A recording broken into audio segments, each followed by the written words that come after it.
This is the SQL Server Management Studio, and now here we will see the sys.transmission queue. What is the role of the sys.transmission queue?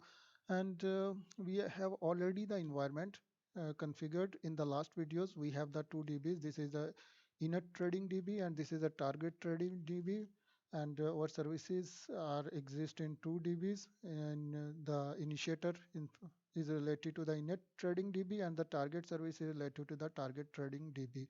All the objects related to the initiator service is already created, and these are the message types: request and response message, and this is the contract, and this is the order pay initiator queue for the initiator service, and this is the service which will implement this queue.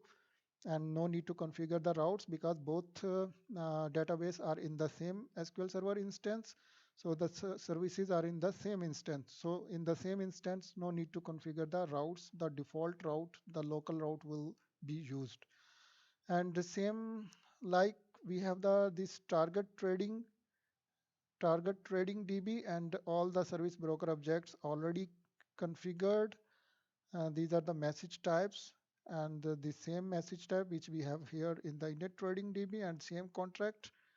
And the queue is order pay target queue for this target service, and the service is also the order pay target service, and which will implement this target queue.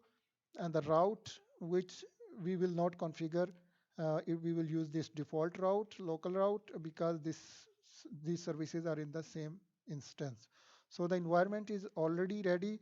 Now what we have to do, we will send the message from the initiator service to the target service, and target service queue suppose is not working. We will disable the queue for the target service. We can disable the queue by this using this visual environment, this disable queue, or we have the another option using the query analyzer. We can use this target queue to make the status off. This is the syntax: alter queue order pay target queue with status is equal to off. We can use any one of these modes, and this is the one mode, disable queue. When we use this one, it will be disabled. Now the queue for the target is disabled. When the sender, the initiator will send the message, it will find the target queue is not working, so the message will not be delivered to the queue, and then it will be there in some temporary area, and this temporary area is known as the transmission queue.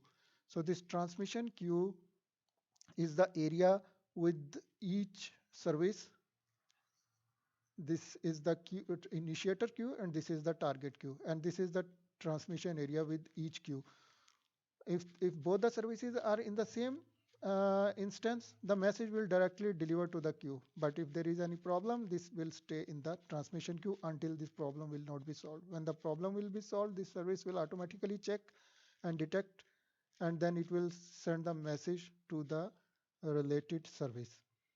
So now this is the scenario which we are going to check in the SQL Server Management Studio, and this our queue is now disabled. So right now there is no message in the target queue, and there is no message in the transmission queue. So we will use our initiator service to send the message to the target queue. So this is the code which we have used many times in the previous video to send the message. We will use this the initiator service will send the message to the target service. The message has sent, and now the message will not be delivered to the target queue because target queue is disabled. Its status is, so there is no message in the target queue. We can check like with this query, the target queue is empty. So where will be the message? Message should be now in this transmission queue area. This is the area where the message is now temporarily exist.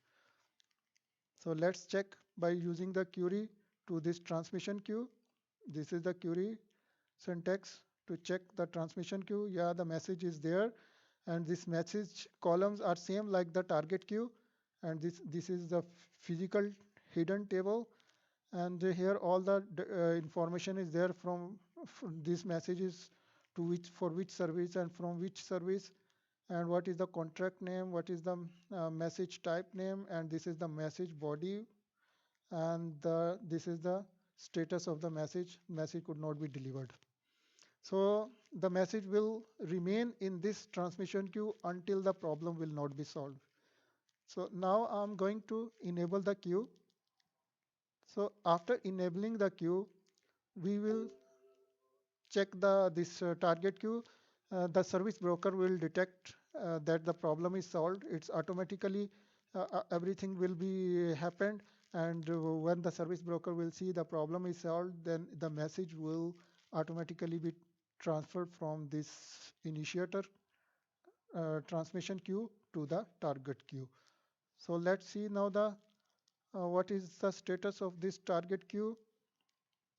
Yeah, now in the target queue, the message which was before in the transmission queue is arrived. So this is the message, and this is the validation types, and everything is here. Now this transmission queue should be empty. Yeah, transmission queue is now empty. So this is the purpose of the transmission queue. Now this transmission queue will hold the message temporarily in case if the services are in the same instance.